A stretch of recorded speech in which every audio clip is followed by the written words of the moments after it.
तो आपका स्वागत है डास्क लिब्रो पर। और आज हम देखने वाले हैं 36 क्वेश्चंस। इस क्वेश्चन में यह है पूछ रहा है निम्नलिखित आयनों में से प्रत्येक के लिए 3D इलेक्ट्रॉन की संख्या लिखिए। अब 3D इलेक्ट्रॉन की एक तो हमें संख्या लिखनी है कि 3D में कितने इलेक्ट्रॉन प्रेजेंट हैं या क्या विन्यास 3D का है। दूसरा ये पूछ रहा है कि जल योजित आयनों में जल योजित आयन कौन होंगे जिनको अपन पानी के अंदर डाल करके नहीं या पानी के साथ जिनके हम संकुल बना सकते हैं, जो प्रॉपर अष्टफलकीय ज्यामिति में होंगे। तो अष्टफलकीय ज्यामिति को हमको एक बार समझना है। जैसे ही हम अष्टफलकीय ज्यामिति को समझेंगे वैसे ही चीज़ें आसान हो जाएंगी। तो पहली बात तो जो H2O है जिसके अंदर हम किसी भी यौगिक को डालेंगे, जैसे हमारे पास है कॉपर सल्फेट, तो कॉपर हमेशा हमारा 2+ में टूटेगा और SO4 हमारा 2- में टूटेगा। तो अष्टफलकीय ज्यामिति के साथ होता क्या है कि जब अष्टफलकीय ज्यामिति बनती है तो अकॉर्डिंग टू BBT कि जो हमारा डी उपकोष है उसके अंदर 5 तरह की ऑर्बिटल्स होते हैं, DXY, DZX, DYX और DX² - Y² और DZ²। इस तरह के 5 ऑर्बिटल्स होते हैं। और जब ये अष्टफलकीय ज्यामिति बनाते हैं तो ये अष्टफलकीय ज्यामिति के दौरान बहुत ज़्यादा स्थायी हो जाता है। और हम जानते हैं कि जब भी हमारे किसी भी एलिमेंट को स्थायी होना होता है तो वह अपनी ऊर्जा के अंदर कमी लाता है। जितनी ज़्यादा उसकी ऊर्जा कम होगी उतना ही वह स्थायी हो जाएगा। तो ये जो डी उपकोष है ये 2 भागों में टूट जाता है। पहला भाग जिसको हम बोलते हैं T2G और दूसरा भाग जिसको अपन बोलते हैं EG। और इन दोनों के बीच का जो एनर्जी डिफरेंस होता है वो सेम होता है, जैसा कि आप पढ़ चुके हो। तो T2G के अंदर बेसिकली 3 कक्षक हमारे होते हैं, DXY, DYZ और DZX। तथा EG के अंदर हमारे पास 2 कक्षक होते हैं, DX² - Y² एंड DZ²। इन दोनों की एनर्जी देखने को मिलता है कि DXY, DYZ और DZX की तुलना में ज़्यादा है। इसलिए ज्योमेट्री पॉइंट्स में इन तीनों को सिमिलर कंसीडर करके नहीं है, या फिर अपन कह सकते हैं कि समभ्रंश हैं डीजनरेटेड ऑर्बिटल्स होने के कारण। हिंदी में ऐसे संभ्रंश बोलते हैं, अंग्रेजी में डीजनरेट बोलते हैं। कि इनकी एनर्जी लेवल सेम है और इनकी एनर्जी लेवल सेम होने के कारण यह बहुत लोअर एनर्जी में चले जाते हैं, जहां से इसको बहुत ज़्यादा स्टेबल अष्टफलकीय ऑक्टाहेड्रल शेप मिल सके। ठीक है, अब दिक्कत क्या होती है? दिक्कत ये होती है कि हम जब इलेक्ट्रॉनिक विन्यास की बात करते हैं, जैसे हमने 11th में पढ़ा और हमने क्लासेस में पढ़ा, तो हम ये कहते हैं कि जो हमारे अर्धपूरित या अर्धभरित जो कक्षक होंगे, हाफ फिल्ड जो ऑर्बिटल्स होंगे, वो स्थायी होते हैं। लेकिन सबसे ज़्यादा स्थायी होते हैं जो पूर्ण भरित होते हैं, यानी कि जिनकी मैग्नेटिक चुंबकीय क्वांटम संख्या का मान लगभग 0 हो जाए। ठीक है, तो पूर्ण भरित कब होंगे? जब ये D10 बनाएंगे, यानी कि 10 के 10 D में 10 इलेक्ट्रॉन आ सकते हैं कि 10 के 10 आ जाए, सबकी पेयरिंग हो जाए। और अर्धभरित कब बनाएंगे? जब इनके पास 5 इलेक्ट्रॉन्स आ जाएं, यानी कि अर्धभरित हो जाए, तो जिससे भी इसकी मैग्नेटिक वैल्यू 0 हो जाएगी। तो D10 और D5 बनाने के कारण ये अपने आप को बहुत ज़्यादा स्थायी बना लेते हैं। लेकिन यह प्रश्न ये कह रहा है कि अगर ये अष्टफलकीय ज्यामिति में हो तो अष्टफलकीय ज्यामिति में क्योंकि स्प्लिटिंग हो जाएगी, टूट जाएंगे और समभ्रंशता एक नई प्रकार की पैदा होगी, तो उस समभ्रंशता में हमें ये देखने को मिलता है कि जो T2G है वह पहले भरा जाएगा, EG उसके बाद में भरा जाएगा।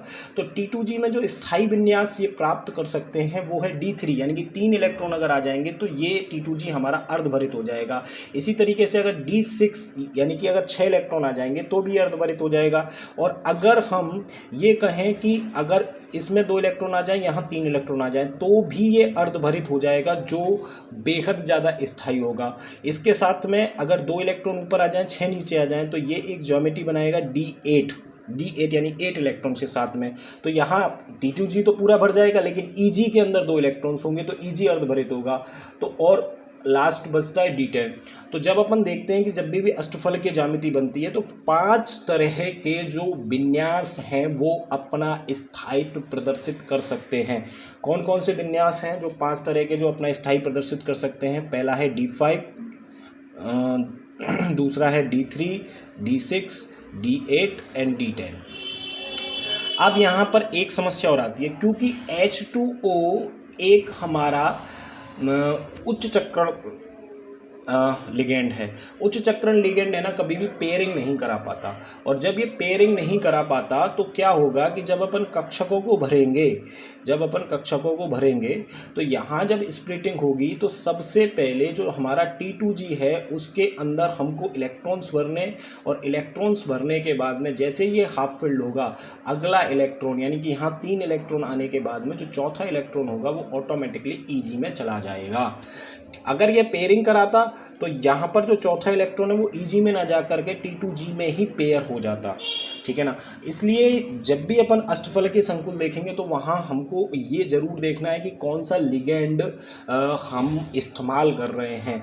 इसलिए इस ज्योमेट्री में D3 और D5, ठीक है, ये बहुत ज़्यादा स्टेबल ज्योमेट्रीज बनेंगी, और इन ज्योमेट्रीज की वजह से ही जो प्रश्न पूछ रहा है कि आप इनकी इलेक्ट्रॉन्स की संख्या लिखिए, और इलेक्ट्रॉन्स की संख्या लिखने के साथ साथ आप क्या लिखिए, ज्यामिति अभिग्राहिता। तो ये दोनों चीज़ें हम लिखने की कोशिश करेंगे।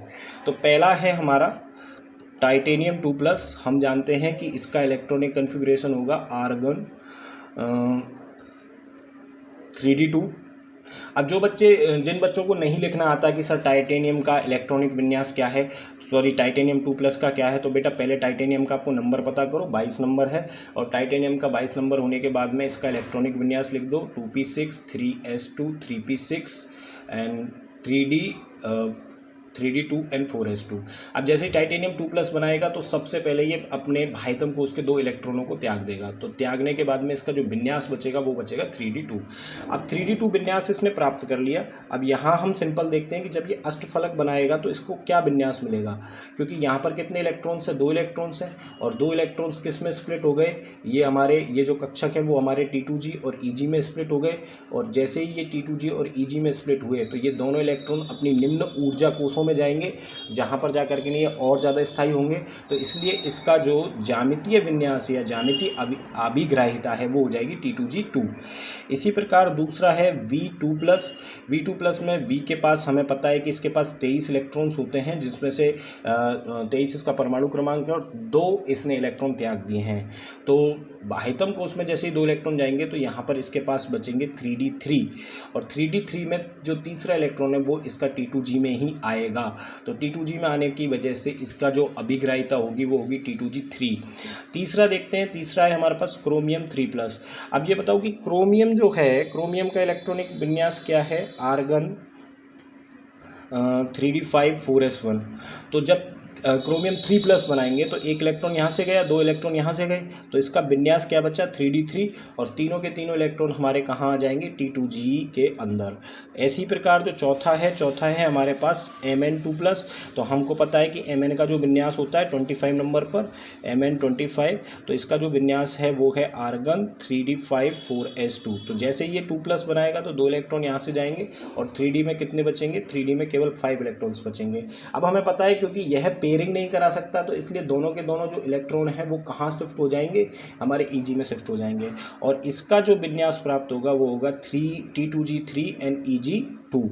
ये बात नोटेड डाउन रखना बेटा, यहाँ हमको पेयरिंग नहीं करानी है। आप अगर ऐसे लिख दोगे T2G5 तो ये गलत हो जाएगा, because it is not the stable ज्यामिति, ये स्थायित्व को नहीं दर्शाएगा। आप कौन सा लिगेंड ले रहे हो ये बहुत इंपॉर्टेंट है इस सिनेरियो में। अगर आपको लिगेंड के बारे में नहीं पता तो कम से कम एक बार लिगेंड को पढ़िए, जिससे आपका जो बेसिक डाउट है अबाउट द लिगेंड कि लिगेंड बीबीटी के अंदर कैसे पेयरिंग कराता है, कैसे नहीं कराता, तब तक वो क्लियर नहीं होगा, तब तक आपको ये समझ में नहीं आएगा कि यहाँ पेयरिंग क्यों हुई और क्यों नहीं हुई, ठीक है ना। सिंपली अभी के लिए मानकर चलना है कि जो हमारा H2O है वह इतना पावरफुल नहीं है कि इन इलेक्ट्रॉन्स की पेयरिंग करा सके, और तो वो T2G के अंदर इलेक्ट्रॉन्स नहीं जाएंगे, वो जा करके नहीं सीधे EG में जंप हो जाएंगे। तो देखो आगे और कौन कौन से दे रखे हैं, आगे दे रखा है हमारा Mn के बाद में Fe। तो मैं ये मानकर चल रहा हूँ कि आप सबको इलेक्ट्रॉनिक विन्यास या इलेक्ट्रॉनिक कॉन्फ़िगरेशन लिखना आता है। Fe के अंदर Fe का जो विन्यास होता है वो होता है 3d6 4s2। तो इसका 4s2 में से 2 इलेक्ट्रॉन चले जाएंगे, बचेगा 3d6। अब जब 3d6 बचेगा, ठीक है, तो क्या होगा कि ये हमारे पास यहाँ पर कितने इलेक्ट्रॉन थे, डी उपकोष में 3D में है हमारे पास 6 में से क्या होगा कि हमारे T2G में कितने चले जाएंगे, T2G में चले जाएंगे 1 2 3 4 5 और छठवां इलेक्ट्रॉन यहाँ आकर के पेयर हो जाएगा, इसलिए इसका जो अभिग्राहिता होगी T2G4 एंड Eg2। इसके बाद में अगला आता है हमारा Fe3+। में क्या होगा कि 26 इलेक्ट्रॉन्स हैं, तो हमारा 4s2 से 2 इलेक्ट्रॉन चले जाएंगे और 3d6 में से एक चला जाएगा, तो इसका बचेगा 3d5 और 3d5 बचने पर जो एक इलेक्ट्रॉन यहाँ पेयर हुआ है ये यहाँ पर पेयर नहीं होगा, तो टोटल जो इलेक्ट्रॉन T2G में बचेंगे वो बचेंगे 3 और Eg में बचेंगे 2। इसके बाद में अगला है कोबाल्ट 2+। कोबाल्ट का नंबर होता है 27 और 27 के साथ में इसका इलेक्ट्रॉनिक कन्फिग्रेशन होता है 3d7 4s2, तो 2 इलेक्ट्रॉन चले जाएंगे, 7 बचेंगे। ठीक है, तो 7 बचेंगे, तो 7 में से छठवां यहाँ जाएगा, 7वां यहाँ आ जाएगा, तो इसका विन्यास होगा 3d7 और अभिग्राहिता होगी T2G5 एंड Eg2। इसके बाद में 8वां है हमारे पास निकल 2+। निकल के पास हम जानते हैं कि 28 इलेक्ट्रॉन्स है, तो इसका हो जाएगा आर्गन 3d8 एंड 4s2, तो 2 इलेक्ट्रॉन यहाँ से चले गए, जाने के बाद में 3d में बचे 8, तो इसका विन्यास हो गया 3d8 और 6 इलेक्ट्रॉन्स यहाँ ये फिल हो जाएंगे, तो टोटल इसकी जो अभिग्राहिता होगी वो होगी T2G आपका 6 एंड Eg2। इसके बाद में बचता है लास्ट जो क्वेश्चन के अंदर पूछा है वो है कॉपर 2+। तो कॉपर 2+ में हमारे पास कॉपर का इलेक्ट्रॉनिक कन्फिग्रेशन होता है आर्गन 3d10 एंड 4s1, तो एक इलेक्ट्रॉन यहाँ से जाएगा, एक इलेक्ट्रॉन यहाँ से जाएगा, तो ये बचेगा 3d9। तो 9 में क्या होगा कि हमारे पास 6 तो यहाँ जाएंगे और 2 ऊपर हैं ही है, तो 8 और 1 9, तो ये हो जाएगा T2G6 and Eg1। Simple question है। आपको अगर यह प्रश्न समझ में नहीं आया तो आपको केवल और केवल 2 चीज़ें समझनी है कि यहाँ पर है ना, जब अष्टफल की ज्यामिति हम बना रहे हैं तो हमारी स्प्लिटिंग हो रही है, और जब स्प्लिटिंग हो रही है तो कक्षक टूट रहे हैं। क्यों टूट रहे हैं? क्योंकि इनको संकुल बनाना है या द्विक्लवड़ बनाना है, और द्विक्लवड़ बनाएंगे तो एक ज्यामिति बनेगी। एक बात याद रखना कि ज्यामिति ही स्थायित्व को देती है, और जब तक स्थायित्व किसी भी एलिमेंट को प्राप्त करना है तो उसको एक प्रॉपर ज्यामिति के अंदर जाना बेहद ज़रूरी है।